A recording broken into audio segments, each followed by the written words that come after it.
महार रेजिमेंटचे प्रणेते निर्माते राजे छत्रपती शिवाजी महाराज आणि हा जो अखंड देश ज्या मार्गाने चालतो, संविधानाने चालतो, त्या संविधानाचे जनक भारतरत्न, विश्वरत्न, परमपूज्य भारतरत्न डॉक्टर बाबासाहेब आंबेडकरांना आणि सर्व थोर महापुरुषांना नमन आणि अभिवादन करून या कार्यक्रमाला आलेले प्रमुख अतिथी साहेबां तथा सर्व सैनिक परिवार आणि इतर नातेवाईक यांचं या कार्यक्रमाच्या निमित्ताने मी सूर्यवंशी परिवाराच्या वतीने हार्दिक हार्दिक स्वागत करतो।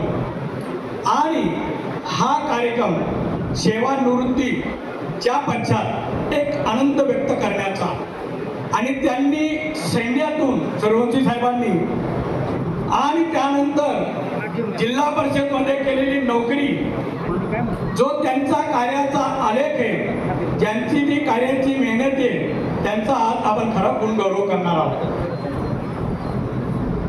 या सत्कारच्या निमित्ताने जगन्नाथ सूर्यवंशी साहेब भारतीय पैदल सेनेतील मराठा रेजिमेंटमध्ये 6 मराठा युनिटमध्ये खरतर 17 वर्ष सेवा केलेली आणि त्या सेवेत सूत्रसंचालन करणाऱ्यांनी अगोदरच सांगितलेले की सूर्यवंशी साहेबांची आरतीच्या वर नोकरी काश्मीरच्या खोऱ्यांमध्ये गेली आणि काश्मीर सर्वात मोठी समस्या आपल्या भारत देशाची। आपल्याला सर्वात जास्त सैनिकाला जर कोणा त्रास होत असेल तो काश्मीरच्या खोऱ्यात होतो आणि सर्वात जास्त जर सैन्य सीमेवरती असेल ते काश्मीरमध्ये, त्या ठिकाणी त्यांनी खडतर सेवा केली। तदनंतर भुज, कच्छभुज, गुजरातचं रणक्षेत्र सुद्धा खूप खडतर आहे आणि त्या काळात कच्छभुजला 2001ला भला मोठा आरपी सेक्शन रेजिमेंटल पोलीस या शाखेत त्यांचं काम खूप मोठं गुणगौरव किंवा त्याचं कौतुक करावं असं वाटतं। कारण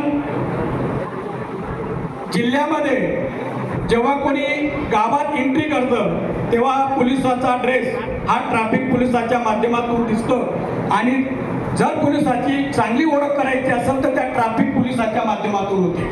त्याच प्रकारे सैन्याच्या गेटवरती जेव्हा एंट्री होते तेव्हा त्या युनिटचा रेजिमेंटल पोलीस कसा आहे त्याच्यावरून ओळख होते आणि त्या कामात सूर्यवंशी साहेबांनी त्यांचा सडपातळ बाणा, हाईट आणि त्यांचा चेहरा या अनुषंगाने ड्रेस त्यांच्या अंगावरती खूप काही चांगलं परिवार, प्रत्येक मित्र परिवारांसाठी धावून जाताना मी बघितलंय।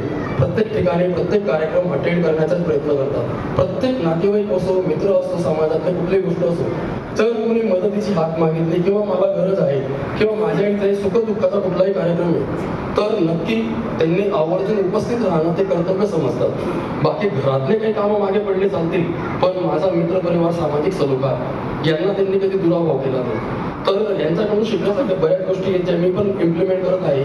सामाजिक सलोखा, बंधुत्व, आपल्या लोकांबद्दलचा आदर, प्रेम आणि एकजूट, जी आपण सीमेवर एकजूट बघतो ती एकजूट समाजात सुद्धा इम्प्लिमेंट केली पाहिजे।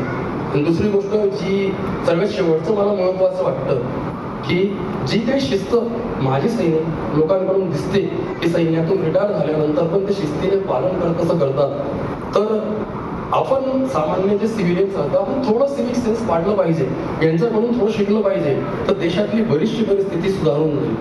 आपली माझ्या परिवाराकडून, महावितरण परिवाराकडून मी नानांना पुढील आयुष्यासाठी शुभेच्छा देतो आणि माझे 2 शब्द संपतो। जय हिंद, जय महाराष्ट्र। रिटायरमेंटचा कार्यक्रम सोहळा आहे। आजोबा तुम्ही नेहमी माझे आदर्श आहात। शिस्त, प्रामाणिकपणा आणि संयम तुमच्याकडून शिकतो। बाबा तुमच्याकडे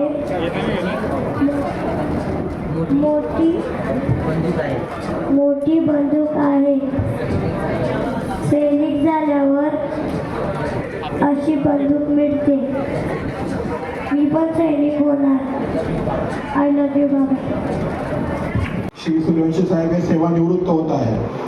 हे त्यांच्या जसं गोरसे साहेबांनी सांगितलं की शासकीय जबाबदारीतनं मुक्त होत आहेत कदाचित, परंतु याची पुढची जबाबदारी ही मला असं वाटतं की तिसरी इनिंग आहे त्यांची.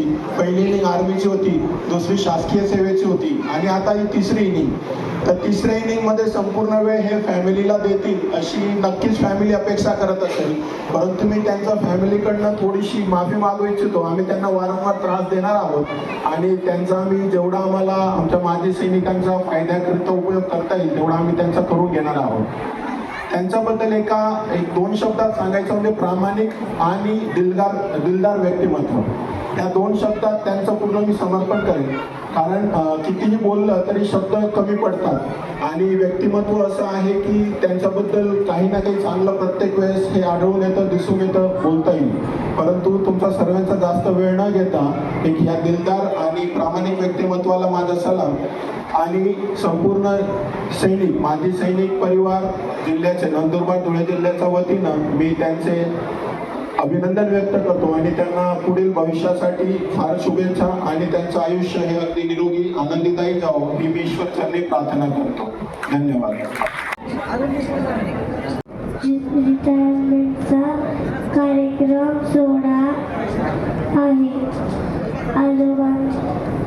आजोबा तुम्ही नेहमीच माझे आदर्श आहात.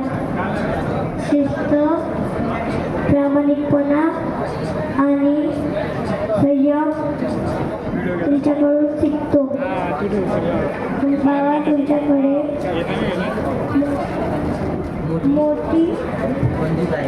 मोठी बंदूक आहे. सैनिक झाल्यावर अशी बंदूक मिळते. मी पण सैनिक होणार. आय लव्ह यू बाबा.